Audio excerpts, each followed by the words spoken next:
అందరికీ నమస్కారం. తెలుగు కథల సమాహారానికి మీ అందరికీ స్వాగతం. ఇప్పుడు మనం వినబోయే సీరియల్ నేను సైతం 8వ భాగం.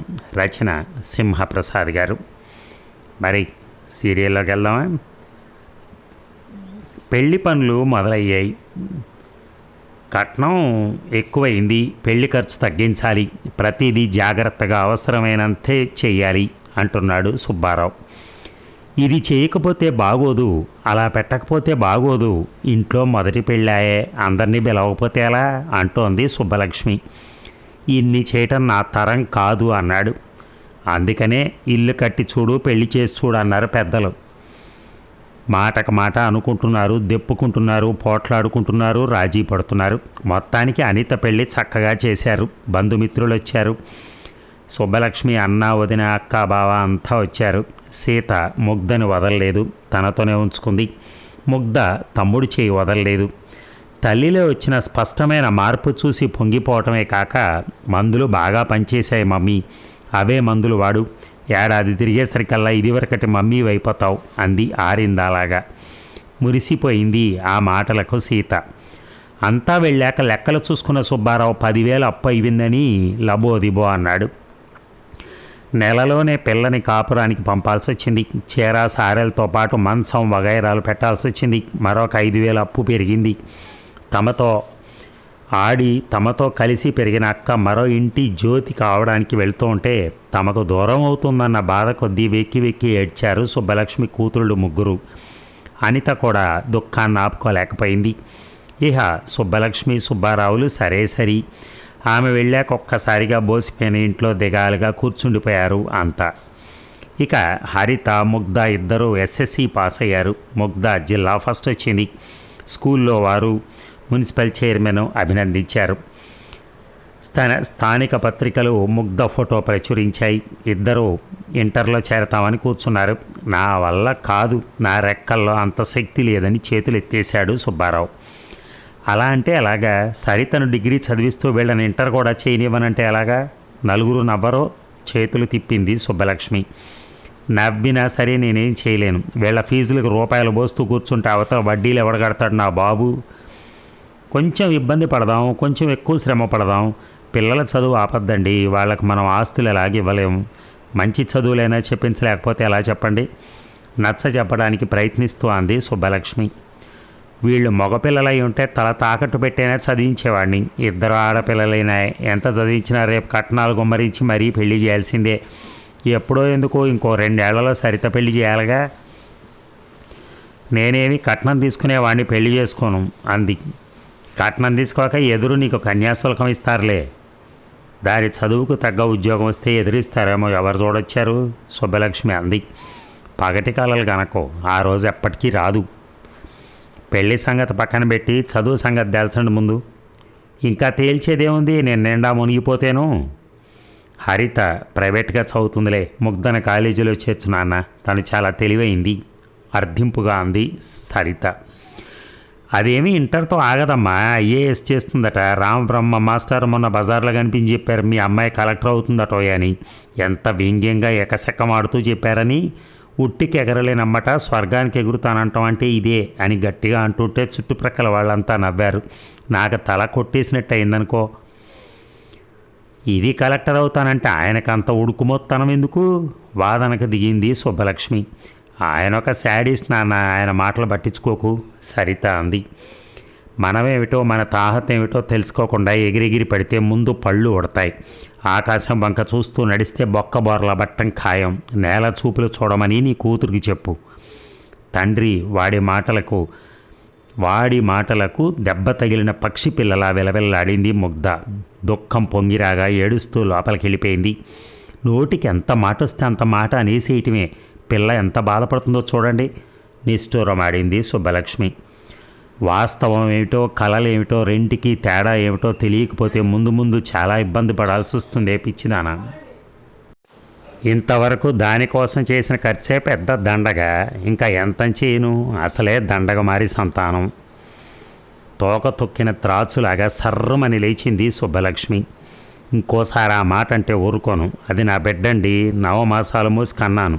అది నాలోని మాంసపు ఖండం అండి. నా పేగు, నా రక్తం, నా ప్రాణం. ఆ పైన నోరు పెగలక బావురుమని ఏడ్చేసింది. సరిత హరిత తండ్రి వంక జుగుప్సగా చూశారిద్దరు. మరి అక్కడ ఉండలేక ఏదో పనున్నట్టు బయటికి వెళ్ళిపోయాడు సుబ్బారావు. ఎంత బ్రతిమాలినా ఎంత నచ్చజెప్పినా ఆ పూట భోంచేయలేదు ముగ్ధ. ఆమెతో పాటు సుబ్బలక్ష్మి అభోజనంగానే ఉండిపోయింది. అశాంతిగా తిరిగి తిరిగి అప్పటికో ఇంటికొచ్చాడు సుబ్బారావు. అంత మాట అనకుండా ఉండాల్సిందని పశ్చాత్తాపడుతున్నాడు. ముగ్ధ కనిపించట్లేదు, ఎక్కడుంది? అన్నం తినకుండా ముసుగు దాన్ని పడుకుంది. మీరు చేసిన నిర్వాకం. అమ్మ కూడా ఇంగిలి పడలేదు, సరిత చెప్పింది. ముగ్ధ దగ్గరికి వెళ్ళి పిలిచాడు. 4 సార్లు పిలిచాక కానీ పలకలేదు. నా తల్లివి కదూ, లేమ్మా, నిన్ను బాధ పెట్టాలని అనలేదు. మాస్టర్ ఏదో అన్నారని ఆయన మీద కోపం నీ మీద చూపాను. నా అసహాయత్వం, నా ఆర్థిక పరిస్థితి, ఉక్రోషం, అప్పుల ఒత్తిడి నా చేత ఏం మాట్లాడిస్తున్నాయో నాకేం తెలియట్లేదు. అక్కడికి పోయే ముందు నానమ్మ చెప్పనే చెప్పింది, నువ్వు బాగుంటేనే నేను బాగుంటాను అంది. ఆ మాట మర్చిపోయి ప్రవర్తించాను. ఇంకెప్పుడు నిన్ను నొప్పించను. ఇంటర్లో చేర్పిస్తాను, సరేనా? తండ్రి బ్రతిమాలేసరికి మెత్తపడింది. మాస్టారి కుళ్ళుబోతు మాటలకి బాధపడకూడదు. పౌరుషం తెచ్చుకోవాలి, ఛాలెంజ్గా తీసుకోవాలి. నిన్ను చూసి నవ్విన వాళ్ళందరి నోళ్ళు మూతలు పడేలా సాధించి నీ సత్తా చాటుకోవాలి. సరిత మాటలు ముగ్ధను ఉత్తేజపరిచాయి. 4వ తరగతిలో ఉండగానే భగవద్గీత చదివి నాన్నమ్మకు వినిపించావే. డిగ్రీ చదివిన వాళ్ళకు కూడా నోరు తిరగని శ్లోకాలను అలవోకగా చదివావు. నీ గ్రహణ శక్తి అమోఘం ముగ్ధ. నువ్వు పిడికిలి బిగిస్తే సాధించలేని శక్తులుండవు, ఎక్కలేని ఎత్తులుండవు. తల్లి మాటలకు చివ్వున లేచి కూర్చుంది. తన శక్తి ఏమిటో తనకు తెలిసినట్టుగా ఉంది ఇప్పుడు. మరుసటి రోజు ఉదయమే 2 చిన్న కార్లు వచ్చి ఇంటి ముందు ఆగాయి. వాటిల్లోంచి ఒక 1/2 డజన్ మంది దిగారు. ముగ్ధ ఎవరని అడుగుతూ ఇంటికొచ్చారు. వారెవరో ఎందుకొచ్చారో తెలియకపోయినా సాదరంగా ఆహ్వానించాడు సుబ్బారావు. తామొక కార్పొరేట్ కాలేజీ వారమని, విజయవాడ నుంచి వచ్చామని చెప్పారు. తమ కాలేజీ ఇంటర్లోనూ ఎంసెట్లోనూ సాధించిన విజయాల గురించి ఏకరువు పెట్టారు. అందమైన బ్రోచర్లు ఇచ్చారు. మీ అమ్మాయి వజ్రమే, కానీ ముడి వజ్రం. మాకు అప్పగిస్తే సానబెట్టి కళ్ళు మిరుమిట్లు గొలిపే వజ్రంలా తయారు చేస్తాం అన్నారు. నేనంత దూరం పంపలేను అని ఇంకేదో అనబోతుంటే సరిత ముందుకొచ్చింది. మా చెల్లి డిస్ట్రిక్ట్ ఫస్ట్ వచ్చింది. అది తెలిసే వెతుక్కుంటూ వచ్చాం. మీ సిస్టర్ని మా కాలేజీలోనే చేర్చాలి. మీరెంత కన్సెషన్ ఇస్తారు? తండ్రి గుడ్లు అప్పగించి చూస్తుంటే చొరవగా అడిగింది సరిత. ముగ్ధ, హరిత, సుబ్బలక్ష్మి అయోమయంగా చూస్తున్నారు. కాలేజీలో చేరటానికి పిల్లలు కాలేజీకి వెళ్ళటమే తెలుసు, కానీ ఏకంగా కాలేజీ వాళ్ళే తమ కాలేజీలో చేర్చమని ఇంటికొచ్చి మరీ అడగడం వాళ్ళు ఎప్పుడూ వినలేదు, కనలేదు. ఫస్ట్ ఇయర్ ఎలాంటి ఫీజు కట్టక్కర్లేదు. ట్యూషన్ ఫీ, హాస్టల్ ఫీ అన్నీ ఫ్రీయే. సెకండ్ ఇయర్, ఫస్ట్ ఇయర్లో 90% పైన వస్తే సెకండ్ ఇయర్ కూడా ఫ్రీనే. రాకపోతే 40,000 50,000 కట్టమంటే మా ఫాదర్ కట్టలేరు. నా చెల్లికి రాకపోవడం అంటూ ఉండదనుకోండి. బాగా క్లవరు, హార్డ్ వర్కింగును. ఇంకో కాలేజీ వాళ్ళు ఎవరో ఫ్రీ సీట్ ఇస్తామని రాత్రి ఫోన్ చేశారు. ఎవరమ్మ వాళ్ళు? తల్లి వంక ఉత్తుత్తిగా చూసింది. కంగారు పడిపోయింది సుబ్బలక్ష్మి. కాలేజీ వాళ్ళలో వాళ్ళు ఏవో చెప్పుకున్నారు, కింద మీద పడ్డారు. ముగ్ధను పిలిచి ఫిజిక్స్లో 2 ప్రశ్నలు వేశారు. టకీమని చెప్పింది. మ్యాథ్స్ సూత్రాలు, కెమిస్ట్రీ ఫార్ములాలు చకచకా చెప్పేసింది. ఓకే, 2 years ఫ్రీ ఇస్తాం. ఈ అడ్మిషన్ ఫామ్ మీద సంతకాలు పెట్టండి. మీరెవరో మాకు తెలియదు కదండి. 2 ఏళ్ళు కాలేజీకి కానీ హాస్టల్కి కానీ ఏమీ కట్టక్కర్లేదని రాసివ్వండి. రేపు మీపై వాళ్ళు ఎవరో మాట మారిస్తే మాకు కష్టం అవుతుంది. ఇదిగో కాలేజీ లెటర్ హెడ్ మీద పూర్తిగా ఫ్రీ సీట్ ఇస్తున్నట్టుగా రాసిస్తున్నాం. వీరు వైస్ ప్రిన్సిపాల్, వీరు సంతకం పెట్టిస్తారు, సరేనా? సరే. లెటర్ రాసిచ్చాక కాలేజీ అడ్మిషన్ ఫామ్ పూర్తి చేసి సంతకాలు చేసి ఇచ్చారు. 10th మెమో రాగానే అది టీసీ పట్టుకొచ్చి ఇవ్వండి. కాలేజీ ఎప్పుడు తెరిచేది ఫోన్ చేసి చెప్తాం. విజయవాడలోని గర్ల్స్ క్యాంపస్కి తిన్నగా వచ్చేయండి అంటూ అడ్రస్ ఇచ్చారు. వాళ్ళు సెలవు తీసుకుని వెళ్ళిపోయారు. సరిత చాకచక్యానికి మురిసిపోతూ అభినందనలతో ముంచెత్తారు తల్లి, తండ్రి. గొప్ప కాలేజీలో ఫ్రీ సీట్ లభించినందుకు పరమానందపడిపోయింది ముగ్ధ. సరిత చేయి పట్టుకుని కుదిపేస్తూ థ్యాంక్స్ అక్క అంది. మేమే నిన్ను అభినందించాలి. ఇంత మంచి అవకాశం నిన్ను వెతుక్కుంటూ వచ్చింది. దీన్ని సద్వినియోగం చేసుకో అందామె తిరిగి షేక్ హ్యాండ్ ఇస్తూ. ఈ 2 ఏళ్ళు పైసా ఖర్చు ఉండదు కనుక మీ నాన్న కంటి నిండా నిద్రపోతారులే నవ్వింది సుబ్బలక్ష్మి. మా అమ్మ అన్నట్టు ముగ్ధది అదృష్ట జాతకమే అంటూ ఆగి బొంగమూతి పెట్టుకున్న హరితతో నిన్నింటర్లో చేరుస్తానులే హరిత అన్నాడు సుబ్బారావు. హరిత మోము చిచ్చుబుడ్డిలా వెలిగింది. ఇక ముగ్ధను విజయవాడ తీసుకెళ్లాడు సుబ్బారావు. బస్సు దిగి నడుస్తూ ఆడపిల్లను ఒంటరిగా ఇంత దూరం పంపడం మంచిది కాదు అన్నాడు. చాలామంది ఉంటారు నాన్న, నువ్వే చూస్తావుగా నవ్వుతూ అంది. ప్రముఖ కాలేజీలో తండ్రికి భారం కాకుండా కానీ ఖర్చు లేకుండా చదవబోతున్నందుకు ఎంతో ఎక్సైటింగ్గా ఉంది ఆమెకి. ఆడపిల్లలతో వారిని తీసుకొచ్చిన వారితో హడావిడిగా ఉంది క్యాంపస్. కాలేజీ హాస్టలు పక్కపక్కనే ఉన్నాయి. అది చూసి గుడ్డులో మెల్ల అన్నాడు. ఎంతమంది ఉన్నారో వీళ్ళందరితో పోటీ పడి నెగ్గుకు రాగలనా అనుకుంటూ సందిగ్ధంలో పడింది. అది ఒక్క క్షణమే. కాలేజీలోకి వెళ్ళారు. మార్కుల మెమోలు టీసీ ఇచ్చారు. A1 సెక్షన్లో వేయండి ఒక్కొక్కరు ఇంకొకరితో చెప్పారు. హాస్టల్లో చేరింది. డబ్బేం అడగలేదు. నలుగురుండే రూమ్ కేటాయించారు. కొన్ని రూముల్లో 10 మంది దాకా ఉన్నారు. హాల్లో ఇంకా ఎక్కువే ఉన్నారు. వరుసగా ఇనప మంచాలు 3 అంతస్తులు ఇవి వేసున్నాయి. ముగ్ధ రూమ్లో మాత్రం విడివిడిగా 4 మంచాలు 4 పెట్టెలు ఉన్నాయి. అంతా గందరగోళంగా ఉంది. ఎలా అడ్జస్ట్ అవుతావో. ప్రప్రథమంగా హాస్టల్ చూస్తున్నాడేమో అంతా వింతగా కంగారుగా ఉంది సుబ్బారావుకి. క్యాంటీన్లో భోంచేశారు. భోజనం బాగుంది. సంతృప్తి వ్యక్తపరిచాడు. ఈ 10 రోజులే బాగుంటుంది. పేరెంట్స్ వస్తారని ప్రత్యేకంగా వండుతారు. ఆ తర్వాత పాడిందే పాటరా పాచిపళ్ళ దాసరి అయిపోతుంది. సెకండ్ ఇంటర్ అమ్మాయి అంది. పై ఖర్చు కుంచుకోమంటూ 200 ఇచ్చాడు. వెళ్ళడానికి ఉద్యుక్తుడవుతూ సంకోచిస్తూనే అన్నాడు. ఈ వాతావరణం, ఇక్కడ అమ్మాయిలు వాళ్ళ డ్రెస్సులు పద్ధతులు చూస్తుంటే నాకు భయంగా ఉంది అని. 4 రోజులు పోతే అంతా ఫ్రెండ్ అయిపోతారు నాన్న, మీరేం దిగులు పెట్టుకోకండి. మంచి వాళ్ళతో స్నేహం చేయాలి, మంచి బుద్ధులు అలవర్చుకోవాలి. సినిమాలంటూ ఎగరేసుకుపోకూడదు, అబ్బాయిలతో కలవకూడదు అన్నాడు. ఇది గర్ల్ క్యాంపస్ నాన్న, బాయ్స్ని గేట్ దాటి రానివ్వరు. ఏవో మరి, సినిమాల్లో రకరకాలుగా చూపిస్తున్నారు కదా. మన పని మనం చూసుకోవాలి. మా నాన్న మనం ఉండాలి. ఎవరు ఎలాంటి వారో తెలియదు కనుక జాగ్రత్తగా ఉండాలి. అనవసరంగా ఇక్కడ చేరుస్తున్నానేమో అని భయం వేస్తోంది. తిరిగి వెళ్ళిపోదామా నాన్న? అబ్బెబ్బే వద్దొద్దు, నీ రక్షణ చూడాల్సిన వాడిని కనుక చెప్తున్నాను అంతే. మన ఊళ్ళో చేరితే ఆ ఫీజులు అవి నేను కట్టలేను. మరిన్ని జాగ్రత్తలు చెప్పి సూచనలు చేసి వెళ్ళిపోయాడు సుబ్బారావు. తండ్రి పరిస్థితి అర్థం చేసుకోవడానికి ప్రయత్నిస్తోంది ముగ్ధ. ఇక ముగ్ధకు కాలేజీ బాగా నచ్చింది. లెక్చరర్లంతా సీనియర్లే, చాలా చక్కగా చెప్తున్నారు. డౌట్స్ క్లారిఫికేషన్స్కి వేరేగా లెక్చరర్లు ఉన్నారు. ఆమె రూమ్మేట్స్ 3 కూడా ఫ్రీ సీట్స్ వాళ్లే. అంచేత ఒకే రూమ్లో ఉంచారు. కాలేజీ యాజమాన్యం ఆశించినట్టే ఒకరిని చూసి ఒకరు పోటీ పడుతున్నారు. హాస్టల్ వార్డెన్లు వాళ్ళని ప్రత్యేకంగా చూస్తున్నారు. కానీ ఫ్రీ సీట్ ఇచ్చాం, సింగిల్ డిజిట్ ర్యాంక్ తెచ్చుకోవాలి, మాకు స్పెషల్ బోనస్లు రావాలంటూ ఉంటారు. మిమ్మల్ని ఊరికే మేపట్లేదు, గుర్తుంచుకోండి అని పదే పదే హెచ్చరిస్తున్నట్టుగా అనిపిస్తూ ఉంటుంది. న్యూనతగా ఫీల్ అయ్యేవారు మొదట్లో, తర్వాత అలవాటైపోయింది. చాలామంది 50-60 వేలు చొప్పున చెల్లించారని విని అబ్బురపడింది ముగ్ధ. వాళ్ళని మగవాళ్లతో సమానంగా వారి పేరెంట్స్ చదివిస్తున్నందుకు సంతోషము కలిగింది. అన్నీ బాగానే ఉన్నప్పటికీ యాజమాన్య ధోరణి మాత్రం రుచించట్లేదు పిల్లలకి. చదువు, ర్యాంక్ అనే 2 పదాలు తప్ప మరేమీ కనిపించవు క్యాంపస్లో.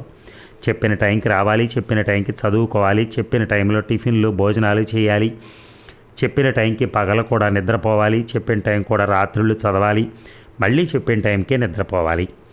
ఔటింగ్ రోజున తప్ప దినచర్య మార్చడానికి వీల్లేదు. కాసేపు అలా గార్డెన్లో తిరిగి గాలి పీల్చడానికి కూడా వీల్లేదు.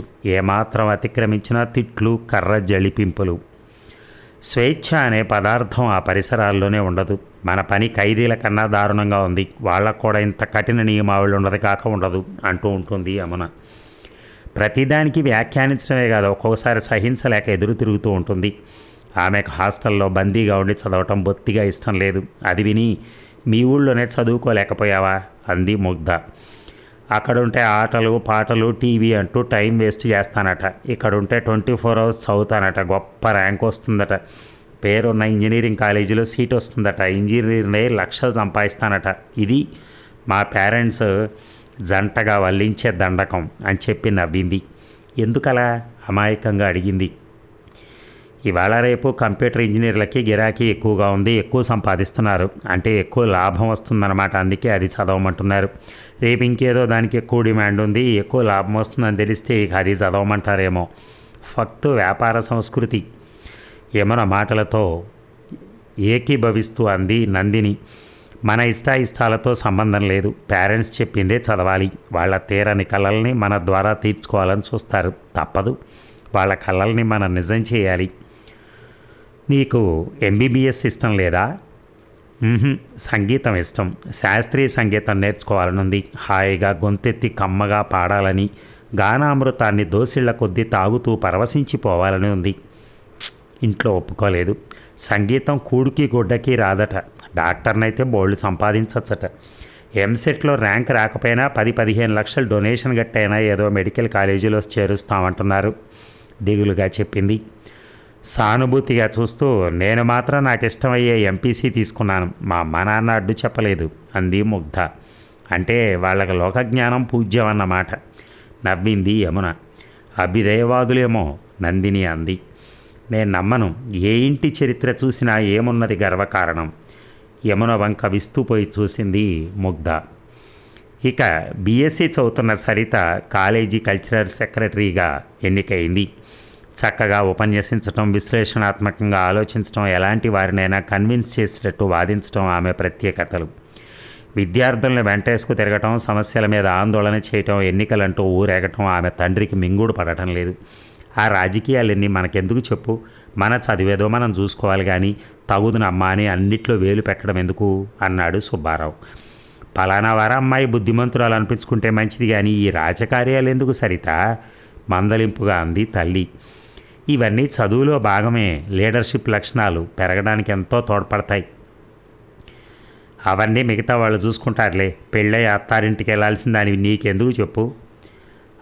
మిగతా వాళ్ళలో నేను ఉండకూడదా ఏమిటి? అంతా అలా అనుకుంటే ఎలాగా? మొన్న నాటకం చూశానులే. అందులో మీలాంటి తండ్రి నేతాజీలు, సీతారామరాజులు, భగత్ సింగ్లు పక్కింట్లో పుట్టాలని కోరుకుంటాడు. ఏం చేతంటే తమ వాళ్ళు మాత్రం ఎలాంటి త్యాగాలు బలిదానాలు చేయకూడదు. ఇతరుల త్యాగ ఫలాలు మాత్రం అందుకోవాలి. ఎంత స్వార్థపరులో చూడు. అయోమయంగా చూశాడు సుబ్బారావు. అతనికి ఒక్క ముక్క అర్థం కాల. కమ్యూనిస్ట్ అవుతుందేమో అన్న భయం మాత్రం కలిగింది. నీతో వాదించగల ఓపిక లేదు కానీ నీ ఇష్టం వచ్చినట్టు తగలడు. బరువు బాధ్యతలు అంటే ఏమిటో రేపు పెళ్ళై పిల్లలు పుట్టే కానీ నీకు తెలిసి రాదు అంటూ లోపలికి వెళ్ళిపోయింది సుబ్బలక్ష్మి. పెదవి కొరుక్కుంది సరిత. సరిగ్గా అప్పుడొచ్చింది అనిత. అమ్మా, అనితక్కొచ్చింది అరిచి చెప్పి ఆహ్వానించింది హరిత. అక్కొచ్చిందంటే ఫస్ట్ వీక్ అన్నమాట. సరిత మాటలకి మూతి తిప్పుకుంది అనిత. అది చూసుకుని నేను రాలేదులే. నువ్వు చూసుకోగానే నువ్వు వచ్చావని తెలియగానే ఫస్ట్ వీక్కే వచ్చేస్తుంది. చూడు నాన్న. దాని మాటలకేం కానీ అల్లుడు గారు ఏం చేస్తున్నారమ్మా ఆప్యాయంగా అడిగాడు సుబ్బారావు. బాగానే ఉన్నారు నాన్న. నేను అలా బజార్కి వెళ్ళొస్తానే చెప్పులు వేసుకుంటూ అన్నాడు. 2 రకాల చేపలు, మాంసం, కూరగాయలు, సబ్బులు, పౌడర్లు, బెల్లం, చింతపండు అన్నీ కొనుక్కురానా అన్న. అక్క, ఇవి సరిపోతాయా? ఇంకా కొత్త టెండర్ ఏమైనా ఉందా? సరిత అంది వ్యంగ్యంగా. ఏడుపు ముఖం పెట్టింది అనిత. చూడమ్మా, మీ ఇంటిని దోచి మా ఇంటిని నింపుకుంటున్నాను అంటోంది సరిత. పెళ్ళయ్యాక ఇన్నాళ్ళకి కరెక్ట్గా చెప్పావక్క. పరాయి ఇంట్లో కాపురం చేస్తున్న పిల్ల దాని సాధక బాధకాలు నీకేం తెలుస్తాయిలే. నువ్వు రా తల్లి. తల్లి మాటలకు చేతులు తిప్పుతూ అంది సరిత. అత్తపోరు లేదు, బావగారికి నోట్లో నాలిక లేదు. ఇక ఇంటికి అక్కేగా మహారాణి. ఆడింది ఆట, పాడింది పాట. అందుకని నెల వచ్చి అన్నీ పట్టుకుపోతూ ఉంటుంది. మొగుడి కోసం 2-3 రకాల కూరలు కూడా వండించుకుని పట్టుకెళ్తుంది. తన ఇల్లు బాగుంటే చాలు. పుట్టింటి వాళ్ళు ఏమైతేనే. చెల్లి మాటలకి ఏడ్చేసింది అనిత. ఇంకా నోరుము ఇవే. ఇలా వచ్చిందో లేదో అలా ఏడిపిస్తున్నావు. పెళ్ళయ్యాక నువ్వు ఇలాగే తయారవుతావు. పుట్టిల్లు బాగుండాలని కోరుకుంటాను కానీ వారిని మాడిచైనా సరే నా కడుపు నింపుకోవాలని చస్తే చూడను.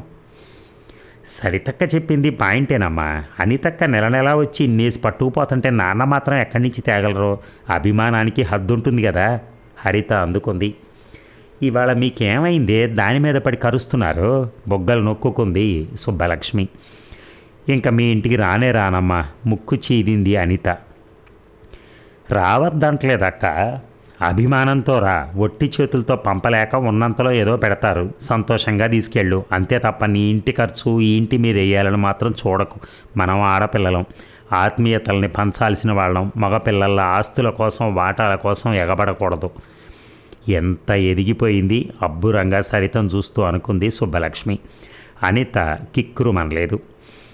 ఇక నాకు చాలా కోపము, డిప్రెషను, ఆవేశము, అసహాయత అన్నీ వచ్చేస్తున్నాయి. భరించలేకపోతున్నానే ఇక్కడ సిస్టమ్. యమున మాటలకు ముగ్ధ, నందిని ఉలిక్కిపడ్డారు. కలవరంగా చూశారు. ఇప్పుడు ఏమైందే? మార్కులు తగ్గాయని ఆ శాడిస్ట్ ప్రిన్సిపాల్ మొక్క చివాట్లు పెట్టాడు. ఇంకోసారి ఇలా జరిగితే ఊరుకోట ఉరిపోసుకుంటాడేమో మరి. వీళ్ళందరినీ చితకబాది ఎక్కడికో పారిపోవాలనిపిస్తుంది. లేదా ఏదో ఒకటి మింగి సూసైడ్ చేసుకుంటే పేడ వదిలిపోద్ది. ఆడలిపోయారిద్దరు. అంత పంచేయికే బాబు, ఎన్ని మార్కులు వస్తే అన్నీ వస్తాయి, నాలా తెగించి మొండిగా ఉండిపో నందిని చెప్పింది. ఉండలేకపోతున్నాను, సరిపెట్టుకోలేకపోతున్నాను, ఏదో ఆసక్తి అశాంతి, నిద్ర పట్టట్లేదే. మిత్రురాలి వంక సానుభూతిగా చూస్తూ అంది ముగ్ధ. దీనికి పరిష్కార మార్గం చెప్పనా? విచిత్రంగా చూశారు ఆమె వంక ఇద్దరు. భగవద్గీత చదువు. భలే చిట్కా. పడి పడి నవ్వారు. ముగ్ధ నవ్వలేదు, సిగ్గుపడలేదు, జాలిగా చూసిందంతే. ఈ ముసలమ్మల కబుర్లు ఎక్కడ నేర్చుకున్నావే అని యమునంటే, జీవితంలో అన్నీ అనుభవించాక కాటి కాళ్ళు దాచుకున్నాక భగవద్గీత చదువుతారు తెలుసా ప్రశ్నించింది నందిని. నువ్వు చదివావా? పోని పూర్తిగా విన్నావా? అందుకే అలా మాట్లాడుతున్నావు. ఏనుగు నలుగురు గుడ్డివాళ్ళు కథ గుర్తు తెచ్చుకో. ఒక్కొక్కరు ఏనుగు యొక్క ఒక్కొక్క శరీర భాగాన్ని తడిమి అదే ఏనుగు అనుకుని ఏనుగు తొండంలా ఉంది, తోకలా ఉంది అంటారు. భగవద్గీత చదవని వాళ్ళు అంతే. వారి మాటలు ఆ గుడ్డివాళ్ల మాటలు లాంటివే. నువ్వు చదివావా చెప్పు? అవమానంగా అనిపించి ఎదురు ప్రశ్న వేసింది నందిని. చదివాను. అదొక మహాసముద్రం. గరిటెడంతే నాకు అర్థమైంది. అయినా ఎంతో గొప్పగా ఉందనిపించింది. ఒక్కొక్కసారి ఒక్కొక్క సందర్భంలో ఒకే శ్లోకం అనేక రకాలుగా అనేక రంగుల్లో కనిపిస్తుంది. మన సమస్యను బట్టి, మన మనస్థితిని బట్టి ఒకే శ్లోకం ఒక్కొక్కసారి ఒక్కో అర్థం ఇస్తుంది. ఒక్కో వయసులో ఒక్కో రకంగా అర్థమవుతుందట మా నానమ్మ చెప్పింది. అది అలా చెప్పు. మీ నానమ్మ పాత చింతకాయ పచ్చడికి నువ్వు కొత్త తాలింపు పెడుతున్నావు అన్నమాట. నువ్వు ఉండాల్సింది బీసీ కాలంలోనే ముగ్ధ. నందిని మాటలకేం కానీ నాకు పిచ్చ కోపంగా ఉంటుంది. పేరెంట్స్ అన్నా, లెక్చరర్స్ అన్నా, కాలేజ్ అన్నా, చదువు అన్నా, ఏదన్నా సరే కోపం వచ్చేస్తోంది. ఏదో చేసేయాలనిపిస్తోంది. అసహనంగా ఉంటుంది. నన్ను నేను చంపుకోవాలనిపిస్తుంది. దీనికి మీ భగవద్గీత ఏమైనా మందేస్తుందో చూడవే. యమున మాటలకు చిన్నగా నవ్వుతూ 1 minute అంటూ రూమ్లోకి వెళ్ళి పాకెట్ సైజు భగవద్గీతను తీసుకొచ్చింది ముగ్ధ. అందులోంచి ఒక శ్లోకం చదివింది. క్రోధాద్భవతి సమ్మోహ, సమ్మోహాత్ స్మృతి విభ్రమ, స్మృతిభ్రాం స్యాద్ బుద్ధినాశో, బుద్ధినాశాత్ ప్రణశ్యతి. కోపం వల్ల బుద్ధికి కర్తవ్యం తోచని మూఢత్వం వస్తుంది. మూఢత్వం వల్ల స్మృతి భ్రమిస్తుంది. దీనివల్ల బుద్ధి నశిస్తుంది. దీనివల్ల మనుషుడు తన స్థితి నుంచి పతనమవుతాడు, నాశనం కలుగుతుంది. కాబట్టి కోపం తెచ్చుకోకూడదు. కోపం సర్వ అనర్థ హేతు అన్నమాట. నందిని ముఖం పాలిపోయింది. పొడిగా నవ్వింది యమున. నాకేం అర్థం కాలేదు. ఇది తీసుకెళ్ళి మళ్ళీ చదువు, మళ్ళీ చదువు, రోజు చదువు, నీలో ఎలాంటి మార్పు వస్తుందో చూద్దు కానీ అని. అంత ఓపిక లేదు. విసురుగా వెళ్ళిపోయింది. ఇది జరిగిన 4 రోజుల తర్వాత ఒక రోజున ప్రిన్సిపాల్ యమునను దండించాడు. ఆమె ర్యాంక్ కాలేజీ టెస్టుల్లో దారుణంగా పడిపోయిందని ఆగ్రహించాడు ఆయన. దాంతో ఒకరోజు ఏమీ తినలేదు ఆమె. మర్నాడు అంతా క్లాస్కి వెళ్ళాక చున్నీని ఫ్యాన్కు వేసి ఊరేసుకోబోయి ఆగింది. ఏడ్చింది. గుండెలు పగిలేలా రోధించింది. తేరుకున్నాక ముగ్ధ దగ్గరికి వెళ్ళి భగవద్గీత అడిగి తెచ్చుకుంది. రోజుకొక శ్లోకం చొప్పున చదువుతూ అర్థం చేసుకోవటానికి, అన్వయించుకోవటానికి ప్రయత్నించసాగింది. ఇక సుబ్బలక్ష్మి అన్నగారు ఆంజనేయులు ఉద్యోగరీత్యా చెన్నైలో ఉంటున్నాడు. అతడి కూతురు అమెరికాలో ఎంఎస్ చేస్తూ క్లాస్మేట్ని ప్రేమించింది. అతడు తెలుగువాడే అయినా కులాంతరం గనక ఆంజనేయులు ఒప్పుకోలేదు. అతడి భార్య కూతురుకి ఎన్నో రకాలుగా నచ్చజెప్పింది. అయినా వాళ్ళు వినలా. పెద్దవాళ్ళని మేము మీకు ఇచ్చిన మర్యాదను నిలుపుకుంటే సరే, లేకపోతే ఇక్కడే మేము పెళ్లి చేసుకుంటాం అన్నారు. ఇంక చేసేది లేక అంగీకరించి అబ్బాయి తల్లిదండ్రుల్ని సంప్రదించారు. అప్పటికే సంగతి తెలిసిన తర్జన భర్జన పడుతున్నారు వాళ్ళు కూడా. వాళ్ళది విజయవాడ పక్కనున్న పల్లెటూరు. ఆంజనేయులది గణపవరం గనక ఇది మంచిది అనుకున్నారు. విదేశీ అమ్మాయిని పెళ్ళాడాను, నెట్లో చూసి ఆశీర్వదించండి అనకుండా మన గౌరవం నిలబెట్టినందుకే సంతోషించాలనుకున్నారు. విజయవాడలో వివాహం జరిపించాలని నిర్ణయించారు అంతా కలిసి. అమెరికా నుంచి అబ్బాయి అమ్మాయి వచ్చారు. ఆంజనేయుల కుటుంబం గణపవరం వచ్చి పెళ్లి పనులు మొదలెట్టారు. సీత, మురళి, సుబ్బలక్ష్మి, సుబ్బారావు, అనిత, కనకారావు, ఇతర బంధువులంతా తరలి వచ్చారు. కులాంతరం చేస్తున్నావు, వాళ్ళ పడికట్టు మరి వాళ్ళ పద్ధతులు వేరు, ఆచార వ్యవహారాల తేడాలు కూడా ఉంటాయి. రేపు భార్యాభర్తల మధ్య తేడాలు వస్తే ఏం చేస్తావనయ్యా అని అడిగింది సుబ్బలక్ష్మి. ఆమెకి పెళ్ళి నచ్చలేదు. పిల్లకి గట్టిగా నచ్చ చెప్పక తొందరపడ్డారని భావిస్తోంది ఆమె. ఇక తరువాయి భాగం మనం రేపు విందామా? Thank you.